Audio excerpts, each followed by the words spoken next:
guard locked up, and Kyle gets over my foot, that's not the end of the world. If he gets over my knee, however, and I keep this, he can flatten me out now. Well, I don't have any advantage of shaking my leg in the middle. He can continue to drive me flat, and yeah, I just lose it. The guard, the frame just completely degrades into nothing, and he's got good position. Even if I'm extremely flexible, and I may be thinking gogoplatas and things like this. Gogoplata is a good attack. It's a good attack up to a certain point, and then guys understand how to hide their chin and circle up to omoplata and stuff like this. So it's a very good attack. It's not something that I do quite often because I use some flexibility, but it is a good attack. Even if I'm highly flexible, which I'm not, but I'm highly flexible, and we're here. If Kyle is over my knee and flattens me off, okay, flattens me out, what is going to happen is it's going to open a small space for him to turn his arm out and pull the elbow out through my leg. Because remember, when we're flat, there's going to be this gap between the knee and his body.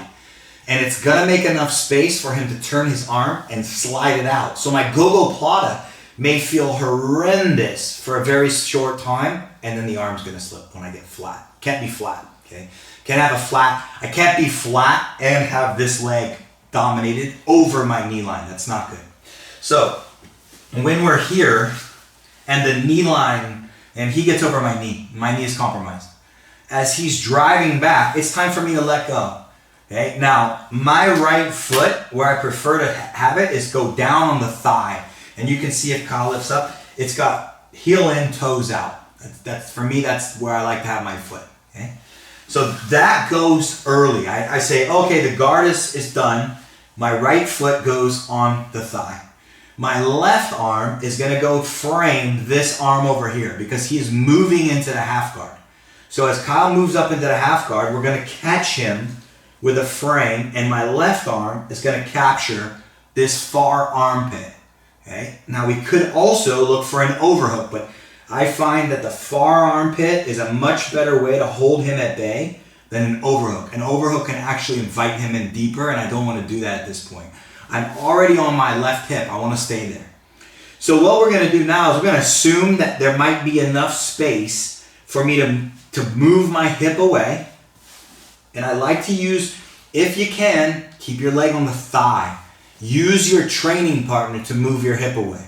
If you cannot, you can put your foot on the floor and quickly move your hip away. If you use the floor, as my left leg comes up, the right leg has got to return back to the leg because he's going to be coming forward. And as he drives forward, I don't want that his hip to come into my hip. So if we move on this side, I'll show you what I mean. When we first get here, as he comes up, he gets over my knee, with his right leg, I say, okay, no problem. I stuff him. I keep him at bay with the right foot on the hip. I make a frame. If his forward drive ceases at this point, he just sort of stops, then I can use the floor, put the knee in place of my foot, move my hip out, and then replace the foot as the knee comes up to clamp.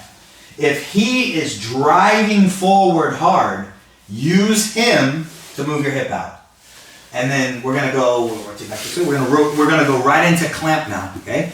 So as he's driving forward hard, I stop him with the foot on the thigh. I've got my frames, I move my hip out, and the knee comes up. And then I quickly go into clamp, and now we attack. Same scenario. We're here. There's not really any reason to try to wrap my arm around my leg in this scenario. We just go to clamp. There's no reason to go back to that frame or the wrap, or go straight to the clamp if he gets over my knee line. Okay, so again, we have the guard. He gets over the foot. So far, so good. And then he gets over the knee. No good anymore. I quickly abandon. My foot goes to the hip, and I catch him. As he's just driving forward, we catch the frame. The hand goes in the armpit. As he continues to drive, I use his hip. I move myself out. This heel gets above. We've got a good clamp guard situation, and I can go from here. Remember, this elbow needs to go in tight look to quickly cover the arm. We back heel strong. The leg comes out, and we're good to go. And we've got our good clamp guard. So that's one, clamp guard from this position. Two is we weren't able to get the space because he goes and blocks my knee coming from the guard with his hand. It's the same situation. Okay? There's the same situation going on. I'm in Williams, he gets above my knee. I say, no way. I frame on Kyle. Again, he's driving hard. This is going to be very common when you